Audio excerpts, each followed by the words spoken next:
পাশের ঘরে একটি অন্য লোক এসে উঠেছিলেন, তাই না? আমি ঘুমিয়ে থাকলে আমার বাড়িতে অন্য লোক আসর জমায়, অথচ আমার মা আমার বাড়ির দরজা থেকে ফিরে যান। বলতে আমি কিছু চাইছি না, আমি শুনতে চাইছি ভদ্রলোকটিকে, যার জন্য আমার মা আমার বাড়ির দরজা থেকে ফিরে যান। চুপ করে আছো কেন?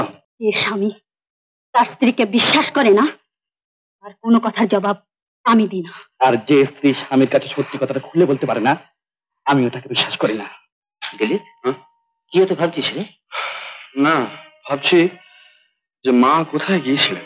আমার তো মনে হয় তোর বাড়ি যাবার পথেই সানস্ট্রোক হয়েছে। তবে ওরা যে বললো মা বাড়িতেই ফিরছিলেন। তাহলে এত রোদ্দুরের জন্য মাঝপথ থেকে ফিরছিলেন, তা না হয়তো যাবেন কোথায়? আমি বলবো তোমার বাড়ি গেছিল গো। জানলে? দেখনি কখন? আমি যখন হাট থেকে বাড়ি ফিরছিলাম, অনেক দূর থেকে দেখলাম এখানে এক ভদ্রলোক তোমার বাড়িতে গেল। এক ভদ্রলোক গো, তারপর মাথা। ঠিক দেখেছি। আমি নিজের চোখে দেখলু।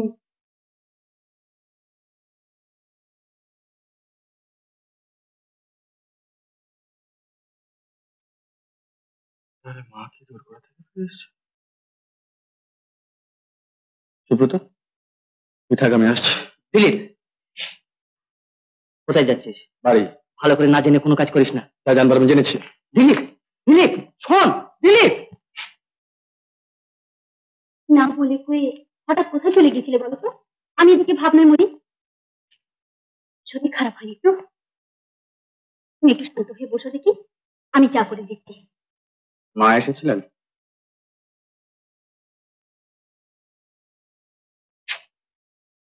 জবাব দাও।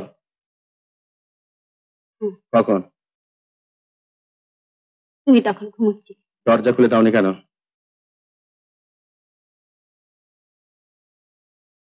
তুমি একটু ধীরো, শান্ত হও, পরে সব বলবো। আগে জবাব দাও, দরজা খুলে দাওনি কেন? কেন? কেন? পাশের ঘরে একটি অন্য লোক এসে উঠেছিলেন, তাই না? আমি ঘুমিয়ে থাকলে আমার বাড়িতে অন্য লোক আসর জমায়, অথচ আমার মা আমার বাড়ির দরজা থেকে ফিরে যান। ভাগ্যবানটি কে? বলো, চুপ করে আছো কেন? ভাগ্যবানটি কে? কি বলতে চাইছো তুমি? বলতে আমি কিছু চাইছি না, আমি শুনতে চাইছি ভদ্রলোকটি কে, যার জন্য আমার মা আমার বাড়ির দরজা থেকে ফিরে যান। চুপ করে আছো কেন? যদি না বলি তাহলে বুঝবো গুরুতর কোনো কারণ আছে, কিন্তু চুপ করে থেকে কতটুকু থাকা পড়বে?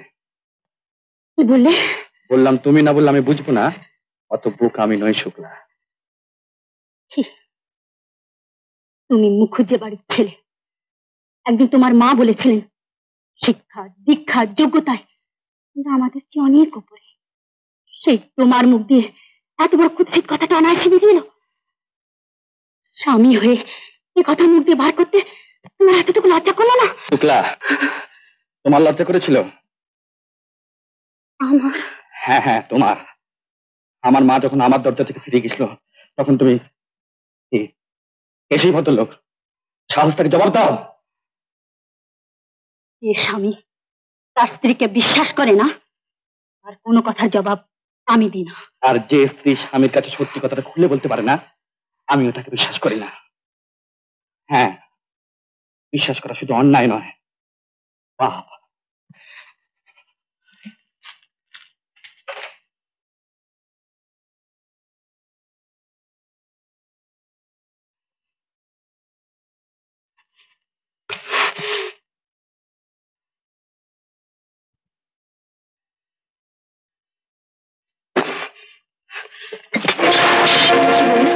বললাম বৌদি শত্রুতাই যদি করবেন, তাহলে অসুখে এসে আপনাকে রক্ত দিয়ে বাঁচাতেন না।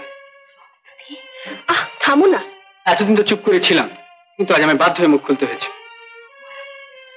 এ কথা আগে আমায় বলিস ঠিক আছে? বৌদির শর্ত ছিল, এ কথা আপনাকে কোনোদিন জানাতে পারবো না। শুধু তাই নয়, সেই দিনই দিলীপ দা সাংঘাতিক অসুস্থ হয়ে ফিরলেন। কি করে যে বৌদি তাকে জমের হাত থেকে ফিরে নিয়ে এলো, সে আমি নিজের চোখে দেখেছি। মুখুজ্জে বাড়ির মুখ ছোট হবে বলে কোনোদিন কারো কাছে তিনি হাত পাতে। দাদুকে ফিরিয়ে দিয়েছেন, গায়ের গয়নাগুলো এক এক করে বিক্রি করেছেন, রাতের পর রাত জেগে সেলাই করেছেন। তাই বিক্রি করে দিলীপ দার চিকিৎসা চলে।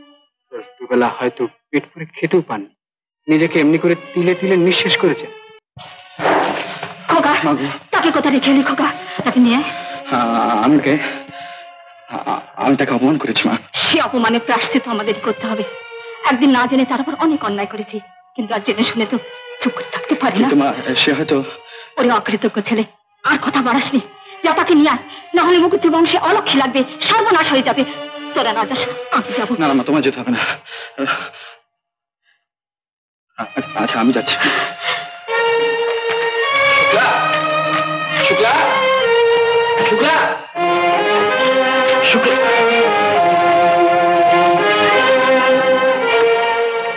শুক্লা, শুক্লা, জীবনটাকে নিয়ে ছেলে খেলা করা চলে না।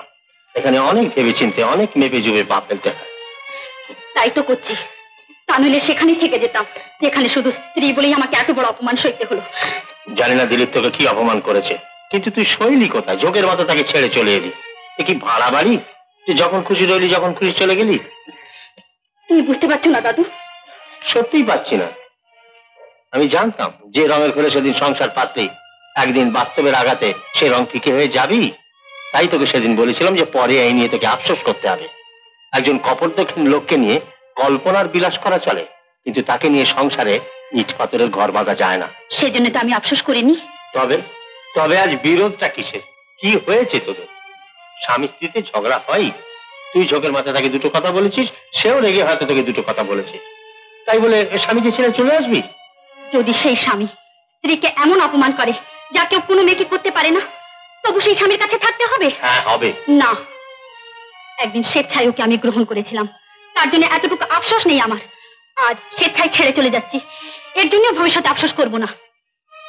শুক্লা, তোর বিয়েতে আমি খুশি মনে মত দিইনি, কিন্তু তবুও এ আমি সমর্থন করি না, করতে পারি না।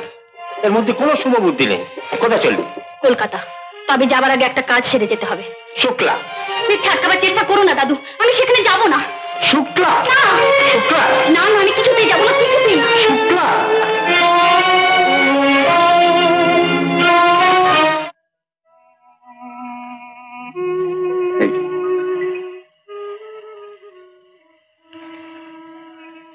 এই চলো যাই। কি ক্ষমা করতে পারবে না? মা তোমার জন্য অপেক্ষা করে আছেন।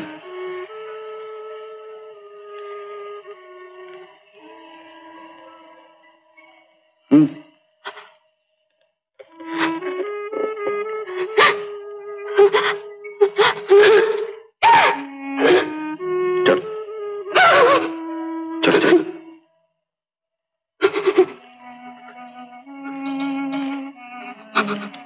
লক্ষ্মীটি,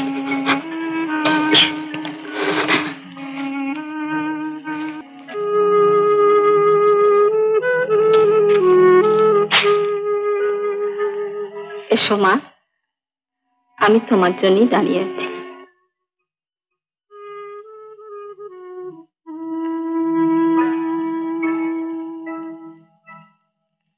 এসো।